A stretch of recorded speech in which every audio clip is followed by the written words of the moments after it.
Next 9 news में आपका बहुत बहुत स्वागत है। मैं हूं आपके साथ अबरारुल हक रहमानी। महाराष्ट्र की सियासत में लगातार इस वक्त चुनाव आयोग के फैसले की अगर बात करें या फिर सुप्रीम कोर्ट के फैसले की बात की जाए, लगातार इन बातों पर चर्चा हम कर रहे हैं और कहीं ना कहीं हर एक बारीक मुद्दों को आप तक पहुंचाने की कोशिश करें। दरअसल इस समय जिस तरीके से इस बड़े मामले को लेकर के कहा यह जा रहा है कि अब शिवसेना जो है उद्धव गुट की बात करें या फिर एकनाथ शिंदे गुट की बात करें, दोनों गुटों के बीच जो दूरी एक खाई आप कह सकते हैं वो लगातार बढ़ती ही चली जा रही है। और सीधे तौर पर इस वक्त जिस तरीके से इस बड़े मुद्दे को लेकर के राजनीति काफ़ी ज़्यादा गरमाई हुई है, वो ये सीधे तौर पर इशारा करती है कि अब जो बीएमसी के चुनाव आने वाले हैं वो कहीं ना कहीं यहाँ पर काफ़ी ज़्यादा जो है आप कह सकते हैं कि कई तरीक़ों से और कई लिहाज से बात की जाए तो यहाँ पर सीधे तौर पर राजनीतिक रूप से कई बड़े जो है फैसले भी देखने को मिल सकते हैं। और साथ ही ये भी कहा जा रहा है कि अगर उद्धव गुट की ख़ास तौर से अगर बात की जाए, उस गुट में अगर कोई बड़ी टूट होती है, क्योंकि अभी तक जिस तरीके से इस बड़े मुद्दे को लेकर के राजनीति गरमाई है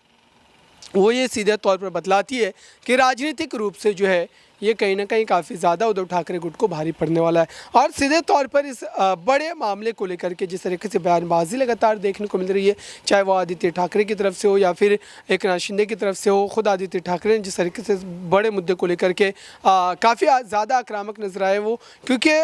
ठाकरे परिवार की अगर बात की जाए तो पहली बार किसी चेहरे के रूप में अगर कोई चुनावी मैदान में उतरा था तो वो आदित्य ठाकरे थे और इस वजह से लगातार वो इस तरीके की बातें करते हुए नजर आ रहे हैं। इसी खास मुद्दे पर आज सहयोगियों से बात करेंगे। मेरे साथ कपिल मौजूद है, इनसे समझते हैं कि दरअसल इस पूरे मामले को लेकर के इनकी क्या राय है और वाकई क्या महाराष्ट्र में आने वाले समय में राजनीतिक रूप से कोई बड़ा बदलाव जो देखने को मिल सकता है। बिल्कुल, अगर महाराष्ट्र की बात करी जाए तो एक बड़ा बदलाव ज़रूर देखने को मिलेगा। तमाम ऐसे फैक्टर्स हैं जो सामने लगातार आ रहे हैं। हालांकि अभी अगर बात करी जाए तो उद्धव ठाकरे को एक बड़ी राहत मिलती हुई नज़र नहीं आ रही है, लेकिन आने वाले वक्त में ज़रूर देखी जाएगी। और अगर शिंदे की बात करी जाए तो तमाम उनके ऊपर अगर 16 विधायकों के अयोग्यता का मामला जो है वो लगातार चल रहा है और भी तमाम मुद्दे जो आने वाले समय में जो है वो सामने हमारे आ सकते हैं। बागी विधायकों का जिस तरीके से तेवर बदला था और उसके बाद भारतीय जनता पार्टी का उन्होंने दामन थाम लिया था, लेकिन ये कहा जा सकता है कि तमाम ऐसे मुद्दे हैं जिसमें बीते दिनों सुरक्षा को लेकर चर्चा हुई, तब नाराज नजर आए, कैबिनेट के विस्तार को लेकर जो है वो नाराजगी जाहिर करी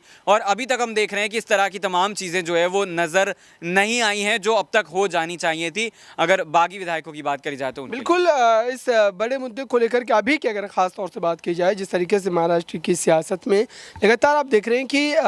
आदित्य ठाकरे की जो सक्रियता है और ख़ासतौर से एकनाथ शिंदे को देखें जिस तरीके से इस बड़े मामले को लेकर वो अपने तमाम बयानों को रखते नजर आ रहे हैं, तो ऐसे में क्या देख रहे हैं आप, क्या बीएमसी चुनाव में आने वाले समय में उद्धव ठाकरे जिस तरीके से आप कह सकते हैं कि इस वक्त जो है कहा यह जा रहा है कि बीएमसी चुनाव में भी वो बाजी मारते नजर आएंगे, क्योंकि सीधे तौर पर कहा यह जा रहा है कि इस समय एमएलसी चुनाव के नतीजे ही बीएमसी चुनाव पर भी हावी होते नजर आएंगे। बिल्कुल, बीएमसी अगर चुनाव की बात करी जाए तो यहाँ पर शिवसेना का कब्जा रहा है। हालांकि शिवसेना में एक बड़ी टूट हुई है और अब ये डिसाइड करना होगा सुप्रीम कोर्ट को कि आखिर शिवसेना पर किसका दावा रहेगा। लेकिन उससे पहले अगर बात करी जाए तो आदित्य ठाकरे ने तमाम शिंदे गुट के विधायक हैं उन्हें चैलेंज दिया। हालांकि शिंदे के विधायकों ने पलटवार किया और कहा है कि संजय राउत जो है वो राज्यसभा से इस्तीफा दे और चुनाव लड़कर जीत कर दिखाएं। तो इस तरीके का नया चैलेंज का दौर शुरू हो गया है जो एक दूसरे पर आरोप प्रत्यारोप के बाद शुरू हुआ है। तो यहाँ पर आदित्य ठाकरे जिस तरीके से काफ़ी मजबूत नजर आ रहे हैं उसके पीछे कहीं ना कहीं ये माना जा सकता है कि एमएलसी चुनाव है और तमाम चीज़ें हैं जिसमें जो सर्वे कराया गया था वहाँ पर भी ये दिखाई दिया था कि महाविकास अघाड़ी गठबंधन को काफ़ी ज़्यादा मजबूती मिल रही है, उन्हें अगर चुनाव होते हैं तो जीत मिल रही है। तो यहाँ पर ये माना जा सकता है कि सीएम शिंदे जो फिलहाल भारतीय जनता पार्टी के साथ मजबूत नजर आ रहे हैं, लेकिन उन्हें चुनौती चाहे वो उद्धव हो, चाहे वो आदित्य ठाकरे हो या फिर और तमाम लोग हों, उनसे लगातार मिलती जा रही है। और आने वाले वक्त में एक कोर्ट का फैसला जो है वो कहीं ना कहीं एक बड़ा झटका साबित हो सकता है और सीएम शिंदे ज़रूर इस बारे में वाकिफ़ होंगे और उसके लिए भी तमाम जो है वो मंत्रणा तैयारियां ज़रूर कर रहे होंगे। इस पूरे मुद्दे में जो एक बड़ी खबर आई है, दरअसल इस वक्त ये कहा जा रहा है सूत्रों के लिहाज से कि उद्धव ठाकरे गुट में फिर से एक बार बड़ी बगावत हो सकती है। चूँकि एकनाथ शिंदे मुख्यमंत्री है प्रदेश के, तो जाहिर सी बात कि ये सारी चीज़ें उनके लिए ज़्यादा आसान नजर आती होंगी। लगातार आप देख सकते हैं कि जो शिवसेना में बड़ी बगावत हुई थी 39 विधायकों की, उसके बाद भी लगातार एक के बाद एक बड़ी बगावत देखने को मिली है। तो ऐसे में क्या ये सारी खबरें जो सुनने को मिल रही है उसमें कितनी हकीकत है और क्या वाकई उद्धव ठाकरे कि गुट में एक बार फिर से बड़ी टूट करने में एकनाथ शिंदे सफल हो जाएंगे? देखिए, बड़ी टूट इसलिए होती हुई नजर आ रही है, हालांकि जिस तरीके से अब एक और खबर कयासों के आधार पर लगाई जा रही है सूत्रों के हवाले से कि शायद ऐसा हो सकता है क्योंकि सत्ता जो है वो कहीं ना कहीं शिंदे के पास है, और जब सत्ता होती है तो पैसे का दुरुपयोग होता है। इस तरीके की चीजें हम तमाम देखते आए हैं, और जो प्रलोभन है वो भी दिए जा सकते हैं क्योंकि बीएमसी का बड़ा चुनाव है। शिंदे दावा कर सकते हैं कि यहाँ पर चूंकि अगर विधानसभा की बात करी जाए, राज्य की बात करी जाए, तो यहाँ पर उनके पास बहुमत है, और इसी का यूज करते हुए कह सकते हैं कि बीएमसी में हमारी जीत होगी, लोकसभा में हमें जीत हासिल होगी। तो इसका फायदा कहीं ना कहीं यहाँ पर उठाया जा सकता है। लेकिन यहाँ पर यह भी देखने को मिल सकता है कि उद्धव ठाकरे के हक में ही रहें और चीजें उनके विरुद्ध में जाती हुई ना दिखाई दें। बिल्कुल, बहुत बहुत शुक्रिया इन तमाम सवालों का जवाब देने के लिए। तो ये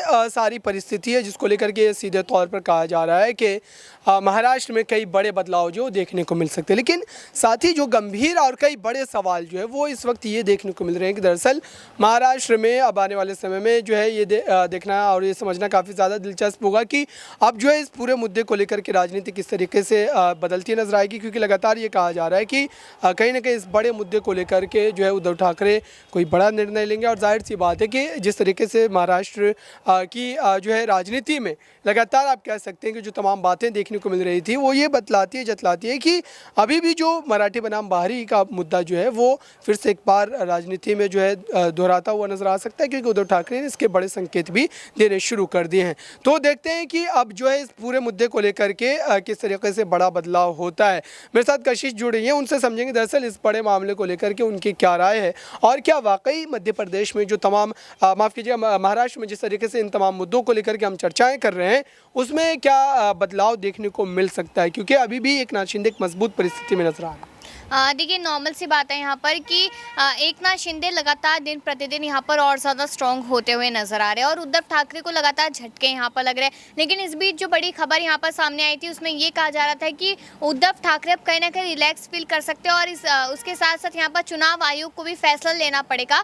ये जो विधायक है उन पर भी और यहाँ पर चुनाव चिन्ह पर भी, क्योंकि यहाँ पर देखा जाए तो सुप्रीम कोर्ट की तारीखें लगातार आगे बढ़ती जा रही है और इससे कहीं ना कहीं उद्धव ठाकरे की परेशानियां बढ़ रही है और एकनाथ शिंदे बहुत रिलैक्स होकर बैठे हैं। तो नॉर्मल सी बात है कि चुनाव आयोग पहले फैसला ले देता है कि आखिरकार चुनाव चिन्ह किसके नाम किया जाएगा, और 16 विधायक जिन पर अयोग्यता का फैसला लेना है वो कब तक होगा, तो शायद कहीं ना कहीं यहाँ पर सुप्रीम कोर्ट को आसानी हो जाएगी फैसला लेने में। फिर बहुत बहुत शुक्रिया। तो ये पूरी स्थिति थी इस जो है ख़ास कार्यक्रम में तमाम आप तक जानकारी हमने पहुंचाई। फिलहाल देखते हैं महाराष्ट्र में क्या बदलाव जो देखने को मिलता है। दरअसल इस समय जिस तरीके से इस बड़े मामले को लेकर के राजनीति गरमा रही है वो ये सीधे तौर पर बतलाती है कि आने वाले समय में कई बड़े बदलाव देखने को मिल सकते हैं, और साथ ही ये सारी चीज़ें देखना काफ़ी ज़्यादा दिलचस्प रहने वाला है कि अब महाराष्ट्र में क्या उद्धव ठाकरे फिर से एक बार सत्ता का हिस्सा बन पाएंगे, क्या शरद पवार की वो बेहतरीन रणनीति फिर से रंग ला पाएगी। ये सारी चीज़ें देखने वाली होंगी। इस खास रिपोर्ट में बस इतना ही। देखते रहिए ताज़ा तरीन खबरों के लिए नेक्स्ट 9 न्यूज़ को।